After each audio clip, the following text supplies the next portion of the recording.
ओम नमः सिद्धेभ्य। नमो जीर्णानम। सभी को सादर शुद्धात्म वंदन। आज शरद पूर्णिमा का यह शुभ दिन है। यह पूर्णिमा का दिवस बाकी तिथियों में भी बहुत महत्वपूर्ण माना जाता है। तो चलिए आज हम पहले देखते हैं कि आज प्रतिदिन प्रसारित होने वाले सोनगढ़ संदेश में से आज कौन सा संदेश हमारे लिए प्रसारित हुआ है। तो आज का यह संदेश पूज्य बहन श्री बहन के वचनामृत के 315 नंबर के बोल के आधार से लिया गया है। अपनी महिमा ही अपने को तारती है। बाहरी भक्ति महिमा से नहीं परंतु चैतन्य की परिणति में चैतन्य की निज महिमा से तरा जाता है। चैतन्य की महिमावंत को भगवान की सच्ची महिमा होती है अथवा भगवान की महिमा समझना वह निज चैतन्य महिमा को समझने में निमित्त होता है। देखिए यहाँ पर आज यह जो संदेश में दिया गया है इसका आशय इस प्रकार है कि जो महिमा है वो हमें किसकी करनी चाहिए। अभी हम वर्तमान में क्या कर रहे हैं, बाहरी पर पदार्थों की महिमा कर रहे हैं। कभी हमें पुण्य के उदय की महिमा आती है तो कभी भक्ति की महिमा आती है तो कभी हमें अपने पुरुषार्थ की महिमा लगती है। जबकि जिसे हम पुरुषार्थ कहते हैं वह हमारा पुरुषार्थ नहीं है, वह तो पुण्य के उदय का फल है। पुरुषार्थ तो एकमात्र अपने आत्म स्वभाव के लक्ष्य से जो कार्य किया जाता है उसको ही पुरुषार्थ कहते हैं। अन्य किसी को भी पुरुषार्थ का निमित्त नहीं मिलता। तो इस प्रकार से अभी हमें जिन पदार्थों की हमें महिमा आती है वास्तव में तो वो पदार्थ महिमा के योग्य ही नहीं है। यहाँ पर क्या कहा कि अपनी महिमा से अपने को तारती है। कौन?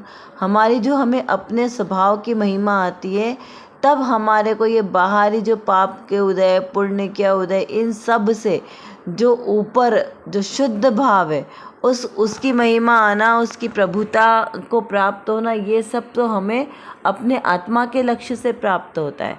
तो महिमावंत तो मेरा आत्मस्वरूप होना चाहिए। देखिए अभी हमें बाहर में बाह्य विभूतियों में सबसे ज़्यादा समवसरण की महिमा आती है कि कैसा वो अद्भुत समवसरण होता है जहाँ 100 इंद्र भगवान की को मस्तक झुकाकर सब सर्वस्व समर्पण करके उनकी स्तुति करते हैं। फिर उनके वैभव की महिमा आती है कि किस तरीके से उनके पास वैभव है। गर्भ से लेकर जन्म तक 15 माह तक 15.5 माह तक प्रतिदिन 3.5 करोड़ रत्नों की वर्षा होती है। ठीक है ना। तो ये सब किसकी महिमा है? पुण्य की महिमा है। तो हमें ऐसा लगता है कि अरे इतना अद्भुत पुण्य है, लेकिन वो अद्भुत पुण्य आया किस उससे? उसका मूल स्तोत्र क्या था? तो भाई वो ये इतना पुण्य की जो प्रकृतियाँ बांधी है उसके लिए एकमात्र अपने आत्मा को लक्ष्य करना पड़ेगा, अपने शुद्धात्मा को जानना और पहचानना पड़ेगा, तब इतना ये वैभव पुण्य का बाहर में प्राप्त होता है। तो यहाँ पर हमें अपनी महिमा पहले करनी है शुद्धात्म तत्व की, तो बाहर में भी हमें महिमा स्वतः मिल जाएगी। तो यहाँ पर संदेश में कहने का आशय यही है कि अपनी महिमा ही अपने को तारती है। हमें अपनी महिमा ही आएगी तो हमें बाहर में पुण्य के संयोग मिलेंगे, फिर वही धीरे धीरे हमें मोक्ष तक ले जाएगी। कि जब अपनी महिमा करेंगे तभी तो हमें महिमावंत बनेंगे ना। तो हमारा जो मोक्ष का सुख है वो हमें परंपरा से तभी प्राप्त होगा जब हम अपने आत्म स्वभाव की महिमा आएगी। फिर बाहर में भक्ति से महिमा आती है। क्या कहा कि बाहर में हमें किस किस की महिमा आती है? भक्ति की, पुण्य की, पुरुषार्थ की। तो ये सब महिमा के योग्य नहीं है। तो बाहर की महिमा जिससे हमें आती है वो महिमा नहीं है, परंतु चैतन्य की परिणति में चैतन्य की निज महिमा से तरा जाता है। यहाँ पर क्या कहा कि बाहर की महिमा से कुछ होने वाला नहीं है, एकमात्र अपने चैतन्य तत्व की जो महिमा है उस रूप परिणति करना, यानी अपनी आत्म स्वरूप में ही लीन होना, अपने आत्मा के अद्भुत शक्तियों को पहचानना, उसकी महिमा करना। कि बाहर में जो हमें जैसे ज्ञान आया, उदाहरण के लिए दिए कि कोई बच्चा बहुत ज़्यादा इंटेलिजेंट हो तो हमें बाहर में महिमा किसकी आती है कि अरे उसके पास कितना ज्ञान है, कितना नॉलेज है, तो उसके उस ज्ञान और उसकी महिमा आती है ना। कोई बहुत ज़्यादा सुंदर दिखता हो तो उसके रूप की महिमा आती है कि अरे कितना सुंदर है, लेकिन वो सुंदरता किसके बल पे आई है? नाम कर्म के उदय पे आई है। वो जो उसको ज्ञान हुआ है वो किसके उदय पे आया? तो ज्ञानावर्णी कर्म का जितना क्षयोपशम हुआ उसके उदय से आया, है ना। तो उसमें महिमा किसकी? तो वो उसको ज्ञानावर्णी का क्षयोपशम करने में निमित्त कौन था? मेरा आत्मा। पुण्य प्रकृति बांधने में निमित्त कौन था? मेरा आत्मा। मेरे आत्मा ने जो शुभ परिणाम किए उसके ही उदय में ये फल मिला है उसे, ठीक है ना। तो महिमावंत कौन था? आत्मा। जानता देखता कौन है? आत्मा। शरीर नहीं जानता देखता है, शरीर नहीं देखता, वो खाता पीता नहीं है, तो ये सब करने वाला कौन है? आत्मा। यदि मेरा आत्मा नहीं होता तो यह तो शरीर मुर्दा हो जाता, तो फिर किसकी महिमा करोगे? तो महिमा तो ज्ञान की आनी चाहिए ना। ये जो वस्तुएं हम 5 इंद्रियों के विषयों से देख रहे हैं, तो ये सब किसके निमित्त से मिली है? इस मेरे आत्म स्वभाव के, चैतन्य की स्वभाव के निमित्त से मिली है। अगर ये नहीं होता तो हम किसे देखते? जो देख रहे हैं वो ज्ञानाकार, हमारा ज्ञान में प्रतिबिंब झलक रहा है तभी तो हमें दिखाई दे रहा है ना, अन्यथा कैसे दिखता? तो मुझे इस आत्म स्वभाव की महिमा आनी चाहिए कि ये जो चीज़ें भी हमें अच्छी या बुरी लग रही है, हम जो सुख दुख का अनुभव कर रहे हैं, ये सब का सुख दुख का अनुभव करने वाला भी एकमात्र मेरा ज्ञान स्वभावी आत्मा ही है। उसी के फलस्वरूप हमें ये सब प्राप्त हो रहा है, तो उसकी महिमा होनी चाहिए। तो इस प्रकार जब हमें द्रव्य स्वभाव अपने, देखिए बाहर में द्रव्य गुण पर्याय, हमने पिछली कक्षाओं में भी बहुत बार चर्चा की द्रव्य गुण पर्याय की। तो जब हमारे द्रव्य स्वभाव पे दृष्टि जाएगी ना, तो हमें उसकी महिमा आनी चाहिए, पर्यायों की नहीं। पर्याय तो क्षणिक के, लेकिन जो द्रव्य स्वभाव है वो कैसा है? त्रिकाली। तो जब हमें अपने ऐसे त्रिकालिक शुद्ध चैतन्य स्वभाव की महिमा आएगी, तो उसके आश्रय से बाहर में सुख वैभव आदि सब स्वतः ही मिल जाएगा। और जब चैतन्य स्वभाव का आश्रय लेंगे द्रव्य स्वभाव से, तो उसी स्वभाव के आश्रय से तरा जाता है, यानी उसी के आश्रय से पुण्य की प्राप्ति होगी और उसी के आश्रय से मोक्ष की प्राप्ति होगी, क्योंकि आत्म स्वभाव के आश्रय करने से ही संवर निर्जरा प्रकट होता है। यानी कि चैतन्य की महिमावंत को भगवान की सच्ची महिमा होती है। जिसको अपने आत्म स्वभाव की महिमा आती है ना, उसी को भगवान की भी सच्ची महिमा आएगी। अथवा भगवान की महिमा समझना वह निज चैतन्य महिमा को समझने में निमित्त होता है। जैसे निज में जिनका जिनमें निज का प्रतिबिंब निहारू, तो यहाँ पर भगवान की प्रतिमा को देखकर हमें अपने स्वरूप की महिमा आती है, इस प्रकार यहाँ पर समझना है। तो चलिए इतना आपको समझ में आ गया होगा। अब देखते हैं आज की रत्नकणिका में कौन सी विशेष बात आई है। यहाँ पर श्रोता ने एक प्रश्न किया है कि भगवान की निश्चय भक्ति और व्यवहार भक्ति का क्या स्वरूप है। तो पहले तो ये देखना है कि यहाँ पर भक्ति को तो हरिधर्म में मान्यता दी गई है, लेकिन यहाँ जैन दर्शन में मुख्य रूप से निश्चय और व्यवहार का कथन आता है। तो यहाँ पर पूछा है कि भक्ति क्या है, तो निश्चय से भक्ति और व्यवहार से भक्ति किसे कहा है, इस प्रकार से प्रश्न है।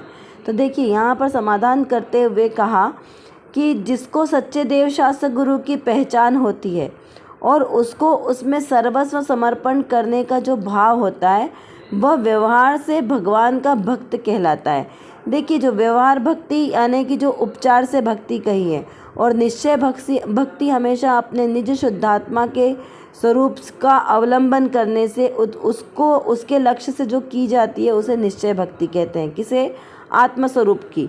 तो यहाँ पर क्या कहा, जो व्यवहार में देवशास्त्र गुरु की भक्ति को भी व्यवहार कहा है ना, तो यहाँ पर व्यवहार से देवशास्त्र गुरु की भक्ति पूजन आदि करना, आदि में मतलब वो सब कुछ लगा लेना, वो सब भक्ति पूजन करने वाला भगवान का भक्त कहलाता है, इस प्रकार से बात कही है। फिर जो अपने आत्मा की श्रद्धा के जोर से यह निर्णय करे कि पर पदार्थों के साथ मेरा कोई संबंध नहीं है, देव शास्त्र गुरु से संबंधित शुभ राग के साथ भी मेरा संबंध नहीं है, मैं अखंड ज्ञायक हूँ, वह भगवान का निश्चय भक्त है।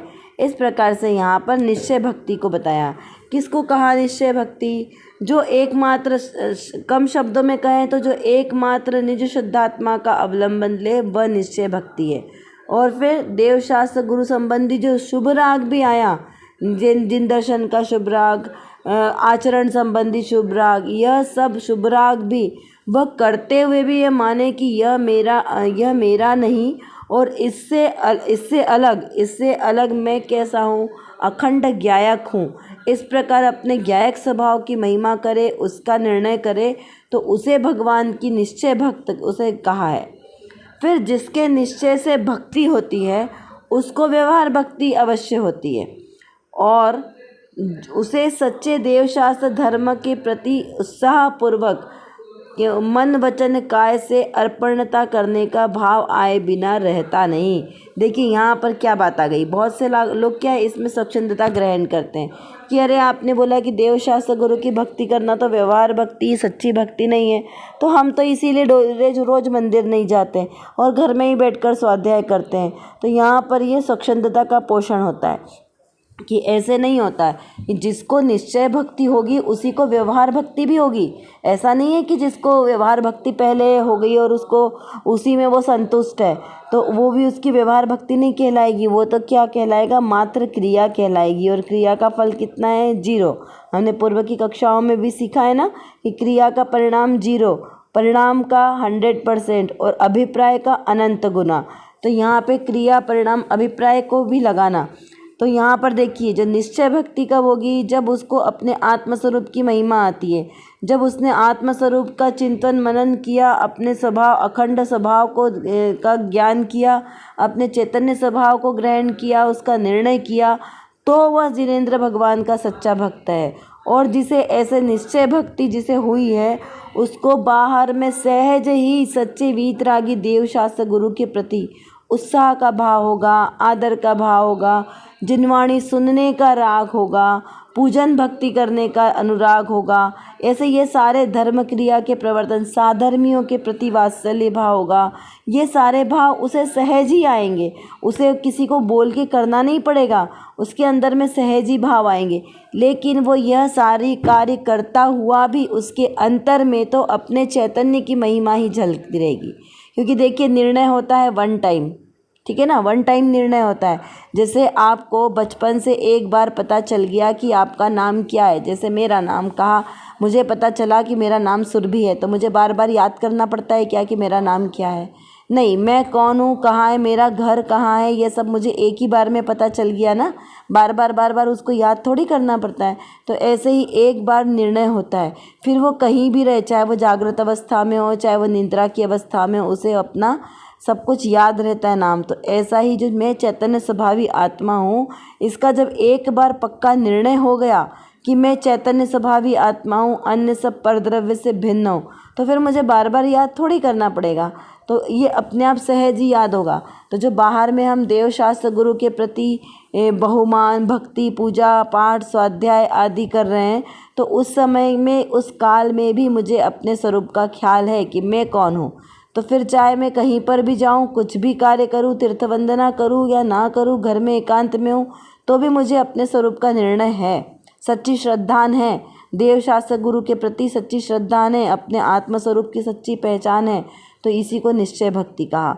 और इसी के आश्रय से जो बाहर क्रिया हो रही है वो भी निश्चय भक्ति की श्रेणी में आएगी, उनको भी निमित्त निश्चय भक्ति का होगा। इस प्रकार से इस आज की हमारी रत्न कणिका का बहुत ही सुंदर सारगर्भित संदेश है। तो इसका हमें सार क्या निकला आज के संदेश का, कि हमें करना क्या है। देखिए जब हमने जो चीज़ भी, छोटे से छोटा भी हम एक कोटेशन भी पढ़ते हैं ना, तो उस पर चिंतन करना बहुत आवश्यक है कि उस कोटेशन से हमारे प्रयोजन की सिद्धि कैसे हो रही है, हमें अपने स्वरूप में को जानने के लिए उसमें कौन सी चीज़ साधक है। तो इस प्रकार उसका चिंतन करते हुए हमें प्रतिदिन उसका चिंतन करना चाहिए। तो देखिए हमें करने में पहला कार्य क्या करना है, अपने स्वरूप की पहचान करनी है। तो आज सारे दिन का आपका होमवर्क भी यही है, आपको प्रश्न भी ऊपर दिए गए हैं, तो आप उन प्रश्नों को पढ़कर भी अपने स्वरूप का चिंतन कर सकते हैं। पहले आप ये समझिए कि भक्ति एक्चुअली में क्या है और भक्ति किसकी करना चाहिए। देखिए जिनेंद्र प्रभु के गुणानुवाद को भक्ति कहा है, ठीक है। तो यहाँ जिनेंद्र प्रभु का गुणानुवाद को व्यवहार से भक्ति कहा है, और निश्चय भक्ति अपने आत्मस्वरूप के गुणानुवाद को, अपने आत्मस्वरूप के गुणों का चिंतन करना, उनको जानना, पहचानना, उनकी श्रद्धा करना, किसके, अपनी आत्मस्वरूप की, अपने आत्मस्वरूप के गुणों की। ध्रुव आत्मा हूँ मैं, अपरिणामी आत्मा हूँ, अखंड हूँ, अविनाशी हूँ, एकत्व स्वभावी हूँ। तो इस प्रकार अपने गुणों का चिंतन करेंगे तो वही हमारी सच्ची भक्ति कहलाएगी। अभी आप बोलेंगे कि मैं अनित्य। देखिए जो 12 भावना है ना, 12 भावना में भी स्टार्टिंग की जो 6 भावना है, कौन कौन सी? अनित्य, अशरण, संसार, एकत्व, अन्यत्व और अशुचि।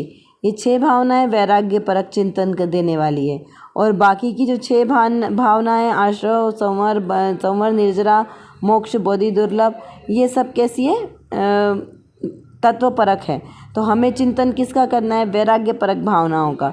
तो ये सब जो आगे की वैराग्य परक भावना है, ये अपने स्वरूप का चिंतन कराने में निमित्तभूत है। तो इस प्रकार अपने आत्म तत्व का आपको चिंतन करना चाहिए, मनन करना चाहिए, तभी हमें अपना लक्ष्य मोक्ष मार्ग प्राप्त होगा और यही हमारी सच्ची भक्ति कहलाएगी।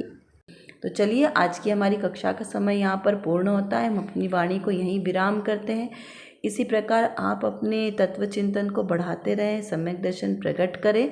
इसी भावना के साथ आप सभी को सादर जय जिनेंद्र।